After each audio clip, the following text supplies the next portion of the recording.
तो hey guys, आज हम motion of the earth chapter का पार्ट 2 वीडियो कवर करने जा रहे हैं। सो फर्स्टली इसमें हमें इलिप्स ऑर्बिट के बारे में बताता है कि किस तरह से इलिप्स ऑर्बिट है। हमने पिछले वीडियो में आपको बताया था कि इलिप्स किसे कहते हैं, जिसका 2 सेंट्रल पॉइंट होता है और जिसका शेप कुछ इस तरह से होता है, जिसमें अर्थ सन के ऑर्बिट करता है, जहाँ पे उसका एक सेंट्रल पॉइंट पे सन रहता है और इस ऑर्बिट में अर्थ रोटेट करता है। आपने पिछला वीडियो नहीं देखा है तो आप लिंक यहाँ पे दिखाई दे रहा होगा, इस पर क्लिक करके आप पिछले वीडियो पे देख सकते हैं। सो इसमें बताता है कि आप एलिप्स को किस तरह से ड्रॉ कर सकते हैं, यानी कि एलिप्स का ड्राइंग कैसे कर सकते हैं और जो अर्थ का जो ऑर्बिट है उसे कैसे बना सकते हैं।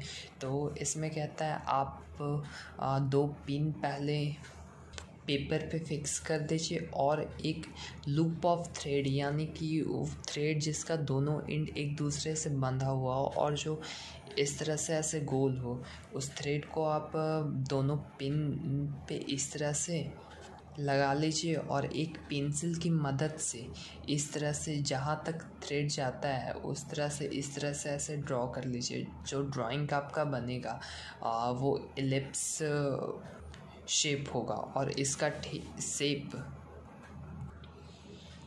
ऐसा होता है इसके आकार में। सो इसमें कहता है कि अगर आप फिगर 3.3 यानी कि इसमें देखें तो जो 21 जून है उसमें जो नॉर्दर्न हेमिस्फेयर है इसका ज़्यादातर हिस्सा सन की तरफ फेस कर रहा होता है, जिस वजह से जो ट्रॉपिक ऑफ कैंसर है उस पे सन का डायरेक्ट लाइट पड़ता है।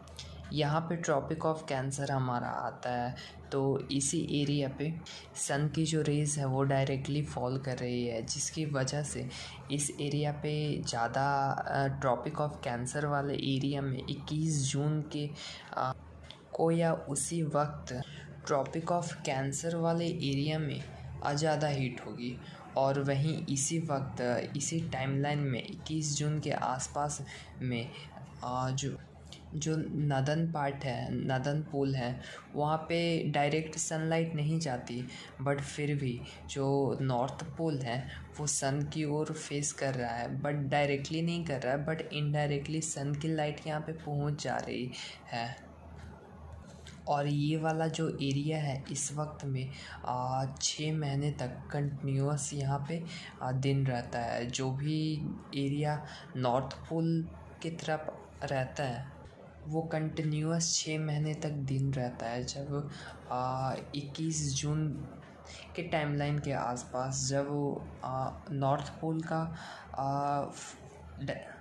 फेस सन की ओर रहता है, डायरेक्टली नहीं रहता, बट फिर भी उस वक्त जो नॉर्थ पोल की एरिया है वहाँ पे 6 महीने की दिन होती है और ठीक उसके 6 महीने बाद 6 महीने की रात होती है नॉर्थ पोल वाले एरिया में। और इसी वक्त जो साउथ पोल वाला रीजन है यहाँ पे 6 महीने तक लगातार अभी रात हुई रहेगी।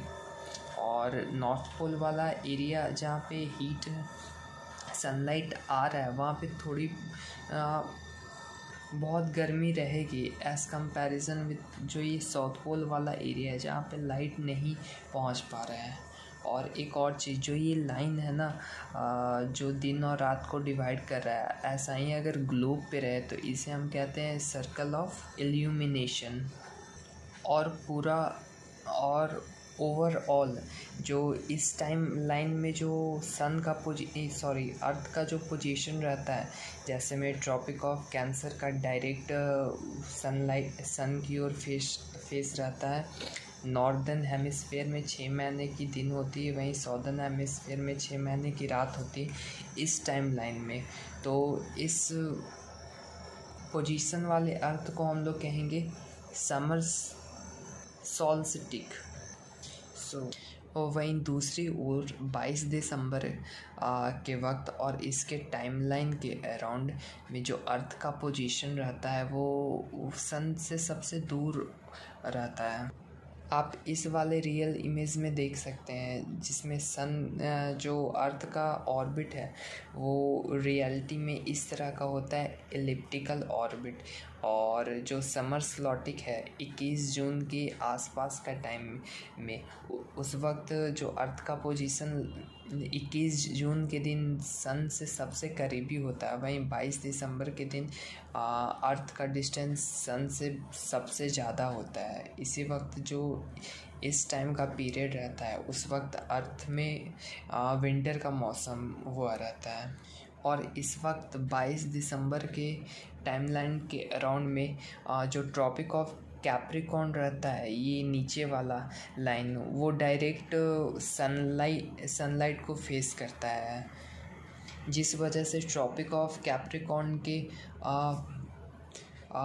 में ज़्यादा गर्मी रहती है as comparison with tropic of cancer. Tropic of cancer वाले एरिया के मुकाबले में ट्रॉपिक ऑफ कैप्रिकॉर्न वाले हिस्से में ज़्यादा गर्मी रहती है। और वहीं बात करें हम अगर साउथ पोल की, तो साउथ पोल में लगातार यहाँ पे 6 महीने की दिन होती है, क्योंकि जो ये साउथ पोल है वो वहाँ पे सनलाइट आ रहा होता है, डायरेक्टली तो नहीं आता है बट सनलाइट आते रहता है और वो लगातार 6 महीने तक आते रहता है। और वहीं नदन पोल की बात करें तो सनलाइट यहाँ पे 6 महीने तक नहीं आते रहती है, जिसकी वजह से 6 महीने तक लगातार यहाँ पे रात रहता है।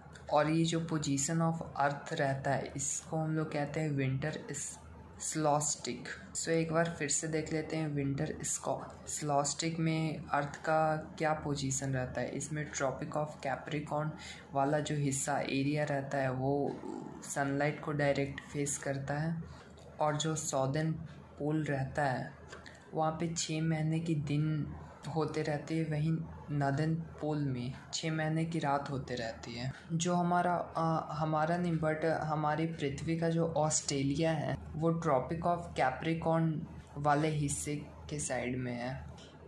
इस वजह से जो विंटर सॉल्स्टिक के वक्त ऑस्ट्रेलिया में क्रिसमस डे समर सीज़न में मनाया जाता है as comparison with other countries. और उतनी भी गर्मी नहीं रहती है बट स्टिल बाकी जो देश रहते हैं उनके कंपैरिजन में उस वक्त ऑस्ट्रेलिया में ज़्यादा गर्मी रहती है। तो इस वजह से जो क्रिसमस डे मनाया जाता है ऑस्ट्रेलिया में वो समर सीज़न में मनाया जाता है। 25 दिसंबर के वक्त ऑस्ट्रेलिया में समर का सीज़न होता है।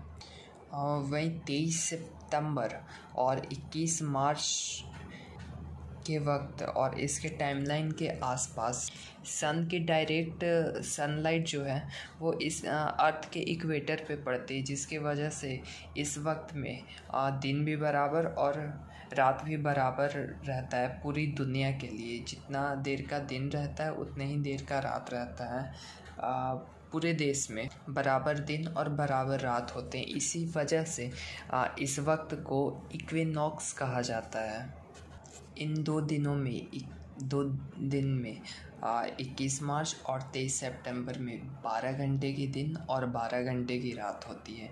इनफैक्ट ये जो पोल्स हैं north pole and south pole, यहाँ भी 12 घंटे की दिन और 12 घंटे की रात होती है। ये वो वक्त है जब चेंज होते रहता है डे से नाइट पोल पे। और वहीं 23 सितंबर को पृथ्वी पे 2 सीजन्स पाए जाते हैं। नदर्न हेमिस्फेयर में नदर्न साइड में ऑटनम सीज़न पाया जाता है और वहीं जो सॉदर्न रीजन होता है उधर स्प्रिंग सीज़न पाया जाता है 23 सितंबर के वक्त। और वहीं 21 मार्च के वक्त नदर्न साइड में नदर्न हेमिस्फेयर में स्प्रिंग सीज़न पाया जाता है और वहीं सदर्न हेमिस्फेयर में ऑटनम सीज़न पाया जाता है 21 मार्च के वक्त अर्थ पे।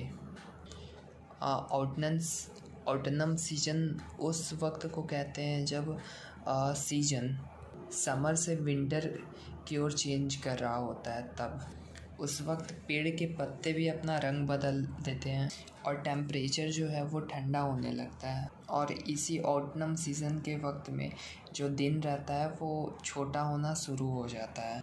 वहीं स्प्रिंग सीज़न में टेम्परेचर बढ़ना स्टार्ट हो जाता है और प्लांट फिर से उगने लगते हैं, हरे भरे फिर से हो जाते हैं स्प्रिंग सीज़न के वक्त में।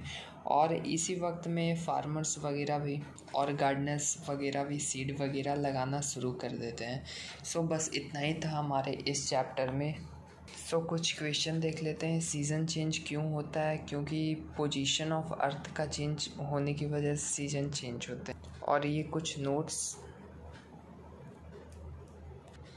और एग्ज़ाम में भी आ सकता है कि कौन से देश में क्रिसमस जो है वो समर के सीज़न में मनाया जाता है, तो ऑस्ट्रेलिया आंसर।